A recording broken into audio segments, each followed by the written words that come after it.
these four foundations, these four themes: mind, or a body, feelings of pleasure and pain, mind, and the teachings. The teaching also has us, I think quite importantly, has us remain ardent, aware, and mindful, setting aside mundane attraction and worry. All right, in being ardent, we maintain a healthy intention that our efforts will be of some benefit, that our efforts will be a good use of our time, a good use of our heart and our mind. In being aware, we are tasked, you might say, with clearly comprehending the theme that we've brought to mind. And in setting aside attraction and worry, we let go of our agendas for the outside world for the period of time that we're practicing, and focus on what we've brought to mind. Now, overall, you might say that this teaching, this Satipatthana teaching, has us start with serenity, in that we simply breathe in and we breathe out, and we calm the body, we calm the mind. And then at the very end, it concludes with insight. So we start with serenity, conclude with insight. That is, with the contemplation of the Four Noble Truths. In Buddhism's early tradition, I think it's important to point out that we proactively establish, we proactively set up and maintain any one of these themes within ourselves and use them as a frame of reference. And as a result, over time, we start to gradually understand why things happen the way they do. That is, in particular, why we suffer and how we can be free. Now, mindfulness in the early tradition, at least, is not said to be generically aware. Instead, it's the idea is to bring something particular to mind and to consider it deeply on the cushion and in the midst of our lived moment-to-moment experience. And so with this last section of the teaching, we bring to mind the theme of the Four Noble Truths. And we use the Four Noble Truths as a lens through which to view our experience. Now, before we dive into the Four Noble Truths, I want to summarize briefly how the Buddha came upon them. Now, again, this was about 2,500 years ago, and the Buddha's given name was Siddhartha Gautama. He was in his mid-30s at the time, and it had been 6 years since he left his home, since he left his family. He loved them, but he realized that they were all destined to age, sicken, and die. And, he realized that all the pleasures of the palace, all that he had access to was fleeting and shallow in a way. So he left the palace, left everybody, left his former life to see if there was an alternate to this, what is called samsara, this beginningless, aimless, endless wandering of human existence. So the first thing he did on his search was that he sought out the great teachers of the day. And the story goes that he pretty quickly fulfilled all of the highest aims of their teachings, which included achieving the highest planes of meditative experience. Nevertheless, he remained dissatisfied because his understanding, his happiness, his freedom, they weren't complete and lasting. They only lasted as long as he was in the state, whatever state he had achieved. So when that didn't work, he kind of famously tried the path of austerities, the path of extreme mortification of the body. And when you see statues and images of the Buddha and he looks like a skeleton, it's portraying that portion of his search, that period of time when he was practicing austerities. The turning point came when, after about 6 years into this, self-torture, and realizing that it was not helping, even though he had almost killed himself, he remembered an experience from his childhood in which he rather spontaneously entered into one of the first levels of deep concentration called jhana. It was extremely peaceful and pleasurable, and he wondered if the collectedness of that mind state might be a gateway to something deeper. So he bathed and clothed and fed himself, and he sat under what would become known as the Bodhi tree, the tree of awakening. Now, in the short version of the story, he experienced 3 visions over the course of the night. Now, during the first vision, it is said that he recollected all of his past lives, all of the lives that he had lived, and his circumstances had come about based on whatever karma he had made for himself, in that life and in prior lives. During the second vision of the night, he saw how all beings arose and passed away according to their deeds, according to their actions, according to their karma. Now, in both of these first 2 cases, it was not that he was just seeing arising and passing away. He was not just seeing impermanence. He was also seeing causality, that is, the conditioned nature of experience, of existence. And this is important. It will also come up later. It was during the third watch of the night that he discovered the Four Noble Truths, which are the truth of the existence of dukkha, the truth of the origin or the cause of dukkha, the truth of the end of dukkha, and then finally the truth of the path that leads to the end of dukkha. And with that, on that night, it was said that his heart and his mind were released. He was completely awakened, liberated, unbound. The story also goes on to say that he sat there for another 2 weeks, literally sat there for another 2 weeks trying to take all this in, because there was a lot to take in. And one thing that he wondered about was whether he should share what had happened. The question in his mind was whether other people would understand it. Well, as we know, he eventually did decide to make the attempt to teach, and he started with the group of 5 other ascetics that he was practicing the austerities with.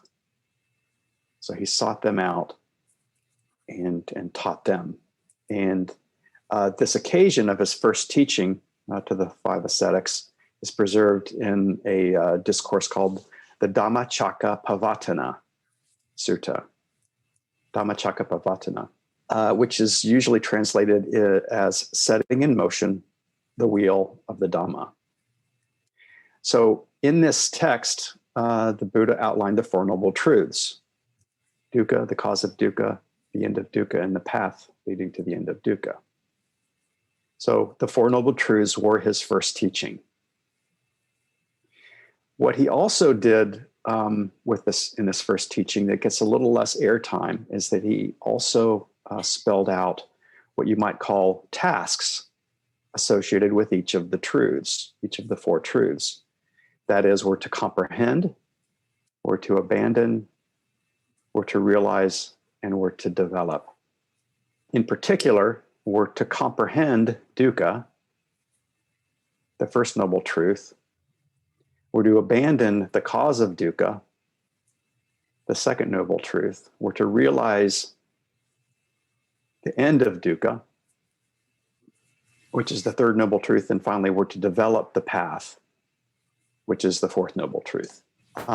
By the way, it's also in this teaching that we first encounter what the Buddha describes as the middle way. He describes the eightfold path as being the middle way between sense indulgence and self-mortification. So back to the Four Noble Truths, or back to the Satipatthana, the Four Noble Truths, again, are the last of the 5 parts of the 4th foundation. And in the long version that we've been using, the Digha Nikaya version of the Satipatthana, the Four Noble Truths are listed in detail. That's the version that I sent out in the email. So the Four Noble Truths are mentioned a lot in the early texts, and the way that they're spelled out in this particular teaching, it's actually a pretty good summary. If you ever want to refer to something. Now, we don't have time, we're not set up in this format to review the text word for word. Hopefully some of you had to, or had the chance to read through it, again, based on the email that I sent out last week. And if you, have comments at the end or questions, I'll be glad to try to help address them. What I'd like to do now is offer some thoughts on this fundamental teaching. That are found within the fundamental teaching of the Satipatthana. And I'm going to focus on the first noble truth this morning, just the very first one. And then after that, I'd like to offer a guided reflection based on the Four Noble Truths, and we'll have time for questions and discussion at the end. So I'm going to go ahead and recite, to start, I'm going to go ahead and recite the section of the text on the Four Noble Truths. And again, this is Thanissaro Bhikkhu's translation. So it says, a monk remains focused on mental qualities in and of themselves in reference to the Four Noble Truths. Mental qualities is Thanissaro Bhikkhu's translation of Dhammas, the 4th foundation. And how does a monk remain focused on mental qualities in and of themselves with reference to the Four Noble Truths?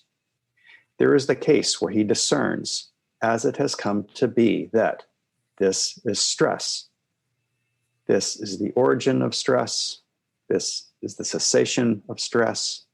This is the way leading to the cessation of stress. Now, in the middle length discourses, the short section is quickly followed by the refrain, and then that's it on the Four Noble Truths. But as I said, in this long version of the teaching, we find a lot more detail. And in the long version, it goes on to describe each truth, starting with the first noble truth. And so here I'm reading from the Digha Nikaya version about the first noble truth. It says, now what is the noble truth of stress? Birth is stressful. Aging is stressful. Death is stressful. Sorrow, lamentation, pain, distress, and despair are stressful. Association with the unbeloved is stressful. Separation from the loved is stressful. Not getting what is wanted is stressful. In short, the 5 aggregates of clinging are stressful. So after this, the text describes each one of those in detail. What is birth? What is aging? What is death? And these are the parts we're not going to go into word for word. But with this, the Buddha, he's bringing into clear focus a great deal of humanity's fundamental challenges. It starts with the things that are pretty clearly difficult, birth, aging, and death. And then he spells out after that other forms of physical and mental pain: sorrow, lamentation, pain, distress, and despair. This covers physical harm, injury, sickness, covers all the forms of heartache that we experience. Then he says that association with the unbeloved is stressful. That is, being exposed to unpleasant sights, smells, sounds, tastes, tactile sensations, the 5 senses. He also includes being around people who wish you harm, or maybe just don't like you. So he's bringing in, interestingly, the social element, the social aspect. On the flip side, he says that separation from the loved is stressful. That is not being able to be around pleasing sights, sounds, smells, tastes, and tactile sensations. And not being around people who do care for us, who like us.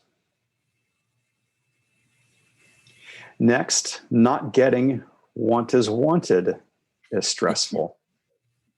In that, we may want to be free of pain. Our hearts ache for what is good for the world, but the text says this is not to be achieved by wishing. Unfortunately, this is not to be achieved by wishing. And this section ends by saying, in short, the 5 aggregates of clinging are stressful. So, what does that mean? The 5 aggregates of clinging are stressful. So for those of you who weren't here for that class on the aggregates, also called the khandhas, the 5 aggregates are, first, the body. The second is feeling, pleasure and pain. The third is perceptions. The fourth is the collection of thoughts, emotions, and intentions. And then the 5th aggregate is consciousness itself. The awareness of all that that's happening, just the raw sense faculty of awareness. So these 5 aggregates are said to be the basis of what we call our personality. But what they are, according to the Buddhist tradition, are really just what you might say cobbled together lumps. They're bundles, they're heaps of stuff. Furthermore, they're said to be impermanent, empty, void, without any enduring substance. These 5 aggregates, they're said to be dukkha, not necessarily because they're outright painful. Instead, it's because they're impermanent, they're unreliable, not capable of providing lasting satisfaction. And finally, you may remember that it's because of all this too, put together, that the 5 aggregates, it is said, are not fit to be viewed as self. So that's where the text ends in regard to the truth of dukkha, this one text. I now want to add a few more things from some of the other texts to round out our understanding of what is meant by this thing, this term, this notion, dukkha. Before we get into this, I want to start by saying something that may seem a little odd, and that is that I love the First Noble Truth. And that I hope, by the end of this talk, you understand why I love it. And as I said, I'm actually going to spend really the rest of this talk on the First Noble Truth, because I think that it's important to start with a firm understanding of what the tradition is really pointing to in this truth of dukkha, and then the rest of it follows a little more easily. So this First Noble Truth, the truth of dukkha, our view of it might be colored by the fact that dukkha usually gets translated into English as suffering. And in the early English translations of the Buddhist texts, the First Noble Truth got translated as life is suffering. Now, this sounds bad, right? It makes us sound like we're walking around in agony all the time. It sounds bad. It also just doesn't sound accurate, because there are moments when we are happy. So with this, you understand why Buddhism initially got the reputation as being pessimistic. So what's really going on with this word dukkha? First, you might have noticed that in the translation that we've been using, that Thanissaro Bhikkhu uses the word stress for dukkha rather than suffering. Now, I've heard him say that he thinks it covers more territory than the word suffering does. That's his intent. It's meant to include more of our experience than the obvious kinds of suffering, like sickness, death, hunger, fear, things of that nature. Stress, I think, also conveys a sense of imbalance, of something being off somehow. For example, in the early texts, I think it's really interesting. Dukkha is the word used to describe how a wheel might become a little misaligned and start to wobble on the axle. That's dukkha. So beside the big stuff, dukkha is also meant to describe that chronic feeling of things being not quite right, not being exactly perfect. Things feel a little wobbly, not entirely satisfactory. Elsewhere in the texts, it's also said that anything that is impermanent is dukkha. For example, in the Dhammapada, verses 277 and 278, it says, all conditioned things are impermanent.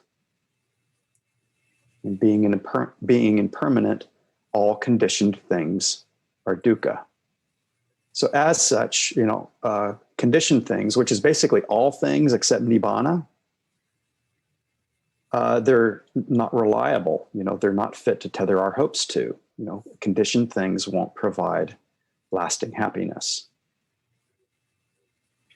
So with this in mind, we could say that dukkha describes, for example, the wasting away of a pleasure that we have been experiencing, or growing tired of it.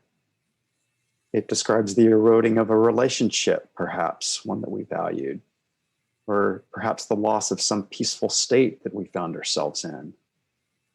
And then our return, to maybe a more typical agitation or anxiety. I want to share a quick story. I used to volunteer at a hospice. This is the one that was located within the Washington home there in Tenley, near the Center for Mindful Living, until it shut down a couple of years ago. Well, during one of my visits there, I was sitting with one elderly gentleman that I'd gotten to know over the course of a couple of weeks. And I got the impression on occasion that he was fairly well off. And at one point in one of our conversations, he expressed a little sadness that his children were not interested in any of the material goods that he was trying to clear out of his apartment.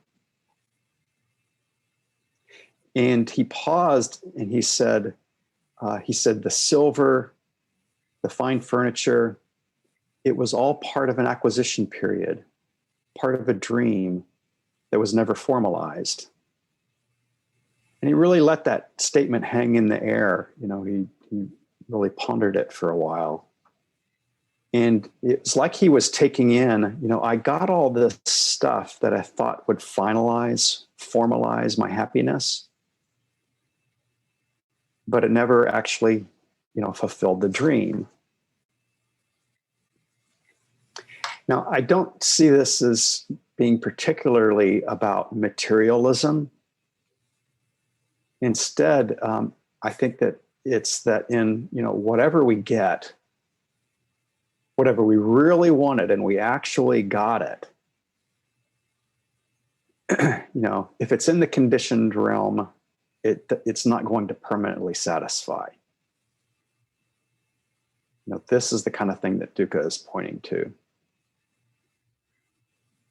We find another angle on dukkha in a teaching from the Anguttara Nikaya, 6.63. It's not given a name, unfortunately. But in this text, there's a description of what it calls the diversity of dukkha. The diversity of dukkha. It starts by asking, and what is the diversity of dukkha? There is extreme dukkha. There is slight dukkha. And then there's dukkha that fades slowly. And then there's dukkha that fades quickly. So this text points out quite plainly the range of intensity of dukkha, from extreme to slight. And it's easy to see extreme dukkha, the outright suffering, right? Oppression, injustice, again, sickness, death, and harm, and the fear of those things, loss, grief, our longing for belonging. And then there's this equally vast middle range, you might say. We move around the world, we get enchanted by this, we get irritated by that, we get bored and distracted. And at the deepest levels, dukkha comes more in the manifestation of, subtle disturbances of the heart and the mind, shifts, movements, that are an expression of subtle forms of unsettledness. This is one thing that I think helps to consider. That the early tradition says that restlessness is one of the very, very last things that gets abandoned, that gets let go of before you become fully awakened. So the point is that restlessness is deep, and that it's dukkha. And then the other half of this teaching, there's the intensity element, and then there's the time element. So we have dukkha that's enduring, and we have dukkha that's more of a flash. It's interesting and helpful, I think, to stay awake to when we get triggered. Some problem that was not there is all of a sudden in the next moment there. And on the flip side, maybe we're sitting or walking around and we've made something into a really big problem and we're carrying it around wherever we go. But then we have some sort of insight, some shift in perspective. And then suddenly the problem, the dukkha, evaporates.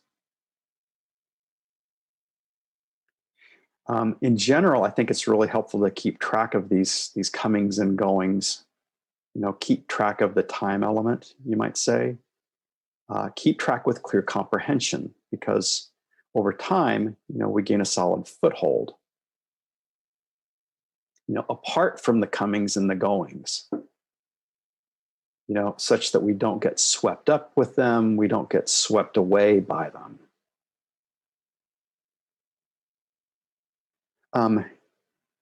In a continuation of this one teaching from the Anguttara Nikaya, it goes on. The next thing it says, it asks, what is the result of dukkha? And the answer is the mind becomes obsessed by it. The mind becomes confused. Or we embark upon a search outside.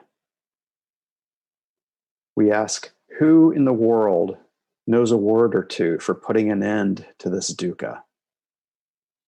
So the result of dukkha typically, as this text point out, is obsession, confusion, or we search outside for someone who can help.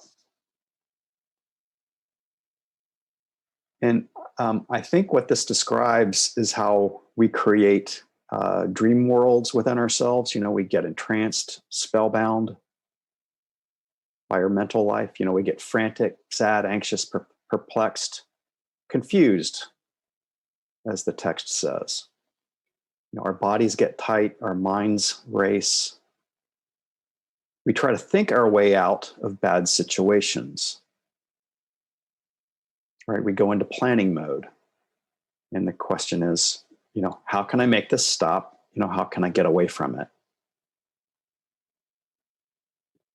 Or alongside this, we may try to cover up dukkha, with sense pleasure, with food, entertainment, or distraction, or maybe we sleep or some other form of numbing out. And of course, we know that a great amount of human history, a great amount of human effort could be characterized as searching outside for someone to help end our pain. right? People have prayed to deities, conjured up, magic spells, engaged in, semi-scientific rituals to affect external circumstances. We might seek out fortune tellers, all based on this very natural aversion to dukkha. So, given these tendencies, it can be a real paradigm shift to comprehend the First Noble Truth, as the tradition has us attempt. A real paradigm shift to turn toward that which we usually want to avoid. To search for answers within rather than in the outside world. It's the basic premise and shift of the Buddhist tradition to have us ask, what is it that our mind is doing such that we're experiencing dukkha? So my first paradigm shift came in what I think was about 1993 or 1994. I had just started with this tradition. And this is back when Tara Brach was just starting out. And one of the places that she was teaching at the time was in the attic space of an old house in Tacoma Park at a facility that was then called Crossings. Some of you may be aware of it. There were usually about 6 or 8 of us there at the time, and not all of us could stand up at the same time, because the ceiling was so low. Well, I got to class late one time, and the door to the attic, which was at the top of the stairs, was closed, and the meditation instructions had started. But I could still hear them through the door. So I sat down at the top of the steps and just listened in. And I don't remember exactly what else was being said, but at one point, Tara said something along the lines of, this suffering can be a doorway to insight. And something about it, it might have just been a time when I was ready to hear something like that, but it was one of those moments when you hear something and then you have this feeling like something really just happened. For me, it was about having something named that I'd only, in a way, intuited up to that point.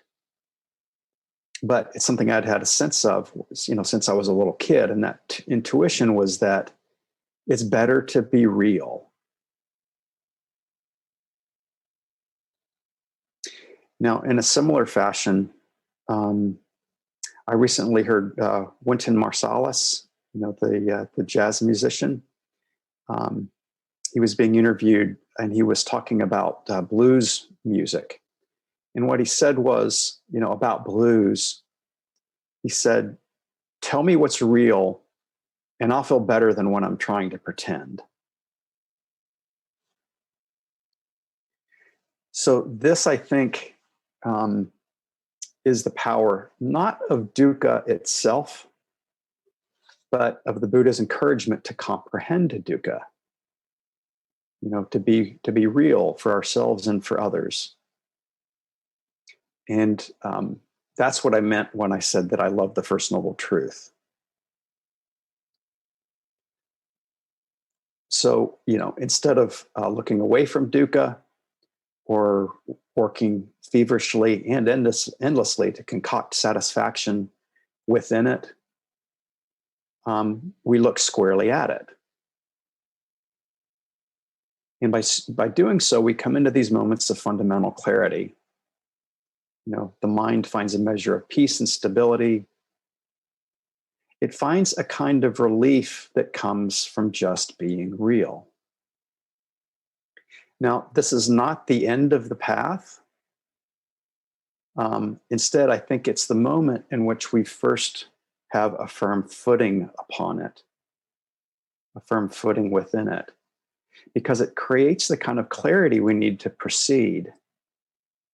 The clarity we need to take the next steps. And one other thing to say equanimity can be perceived as being the goal in and of itself.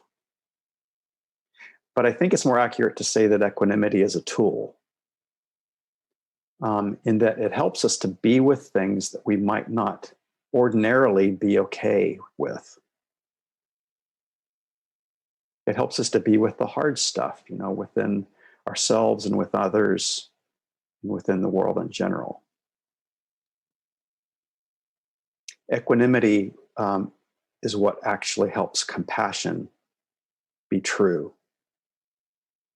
It helps compassion to be what the tradition calls a divine abode, a brahmavihara, rather than grief or pity.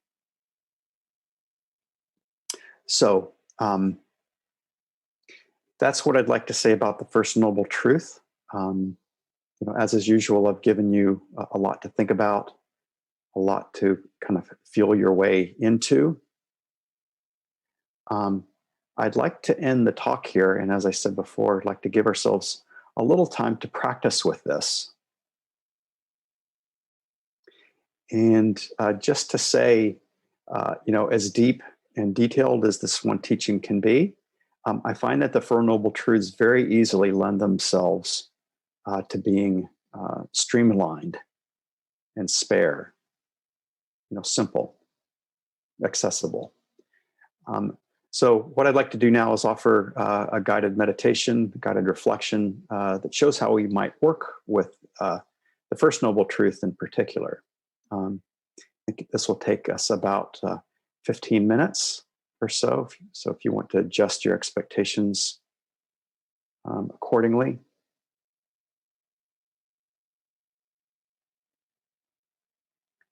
So as is typical, I first invite you to adjust your posture.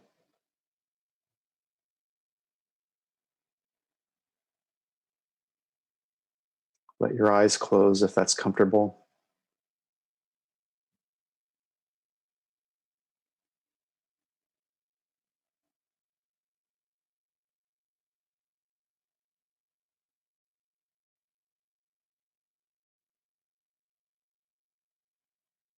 And now you might take a few conscious breaths.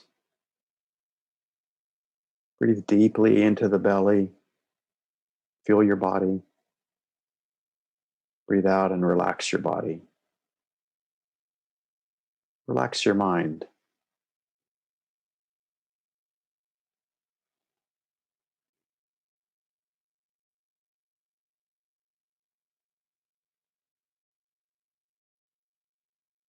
Breathe in deeply, feel your body. Breathe out, relax.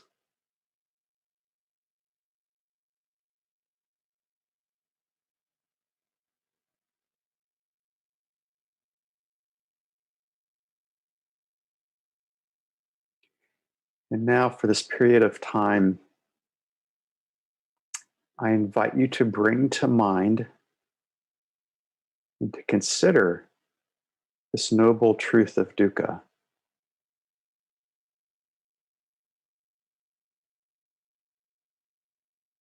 Whatever is arising in this moment's experience, in the body, in the heart, in the mind, ask yourself, how is this dukkha?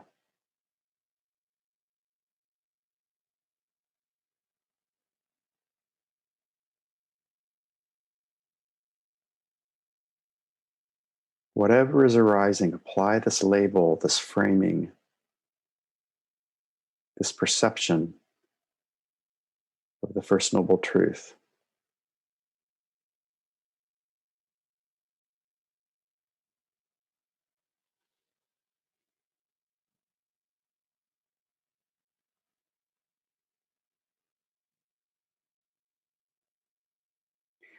Now, maybe there's some very obvious pain or discomfort that's flowing within you right now. Some ache in the body, some ache or longing in the heart, some irritation or agitation.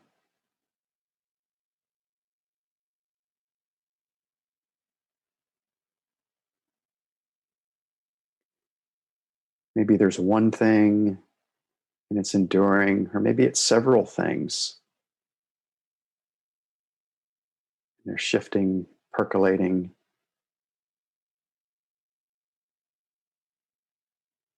Sometimes there is just too much to name. But whatever it is, we can take this time to know it, to name it, be clear for ourselves and ask, how is this dukkha? This is dukkha.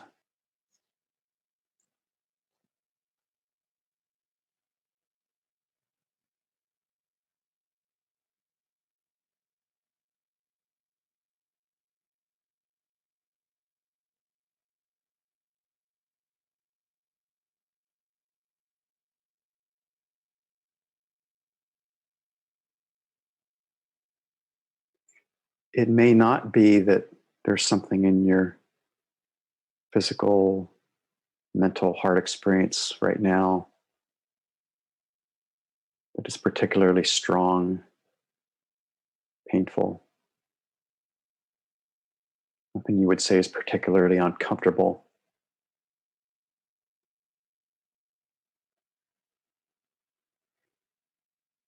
In that case, we can adjust our sensitivity, you might say.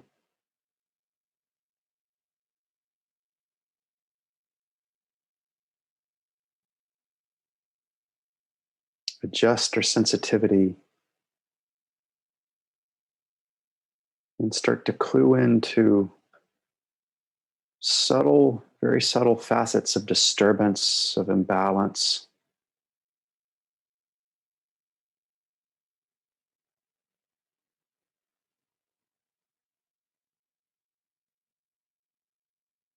Realize that as being dukkha.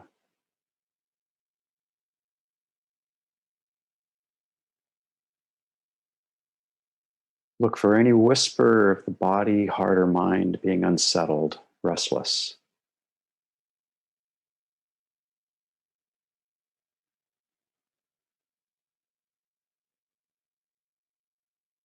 It's not that it's a wave on the water or even a ripple. It's more like a vibration.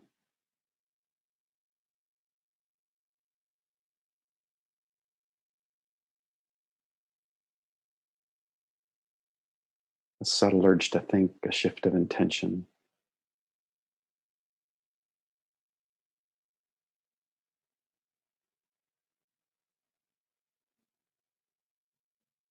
Become aware of these vibrations.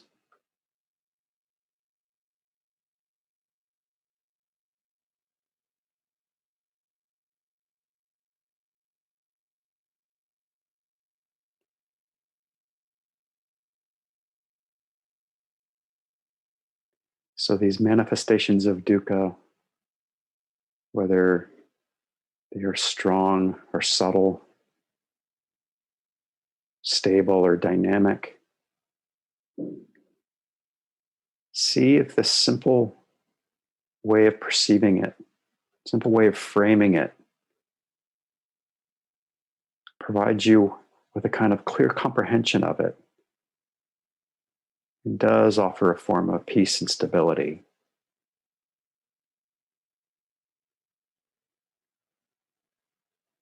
A settled place in which you're not drawn into it, nor are you threatened by it.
whether dukkha is strong or subtle.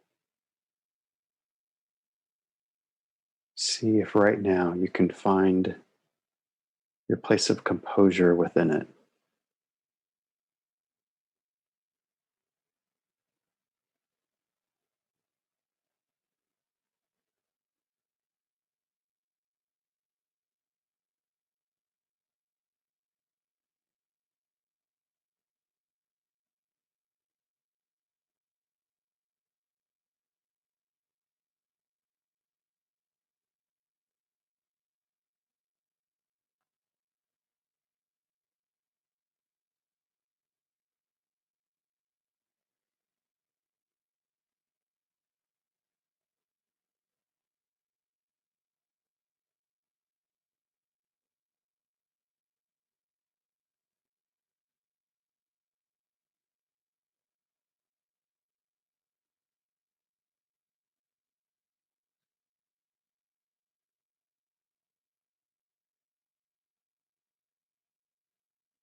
Again and again, just be real.